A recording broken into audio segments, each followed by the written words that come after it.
Their job was delivering aid in one of the most dangerous places on earth. But one Australian and 6 others are dead in Gaza after being struck by an Israeli airstrike. The Prime Minister demanding full accountability, calling in the ambassador to explain.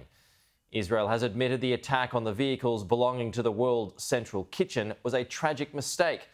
The Israeli Prime Minister saying he'll do everything for this not to happen again. The missile went straight through the roof of the armoured vehicle, shredding the charity's identifying logo, like a dart hitting a bullseye. Further down the road, the 2 other vehicles in the convoy were picked off, one by one. 3 precise hits on 3 separate cars.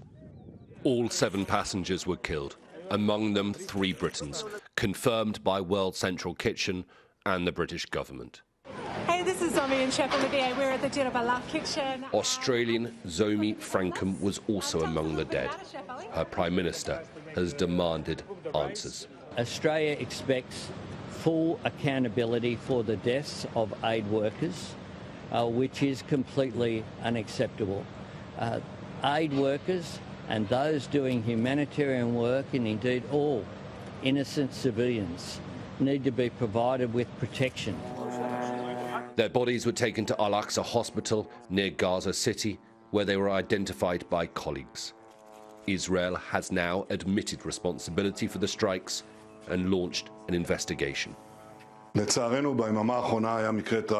Unfortunately, in the last day, there was a tragic incident of an unintended strike of our forces on innocent people in the Gaza Strip. This happens in war. We're checking this thoroughly, we're in touch with the governments, and we'll do everything for this not to happen again. The 7 aid workers were leaving the charity's warehouse in Deir al-Balah, where they had just unloaded 100 tons of aid. The 3-car convoy was travelling along this coast road, one of the main highways heading through the Strip. Sky News has geolocated the wreckages of the cars to these 3 locations.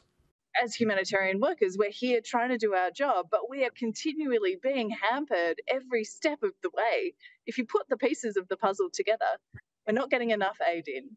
We are unable to properly move throughout the Gaza Strip to get that aid that we do get in to the people that need it. And while we're doing that, we're at risk of being killed. Devastated Palestinian colleagues comforted one another as the news reached them. World Central Kitchen gave out food to Israelis following the October the 7th attacks and has been one of the biggest providers of aid in Gaza during the war.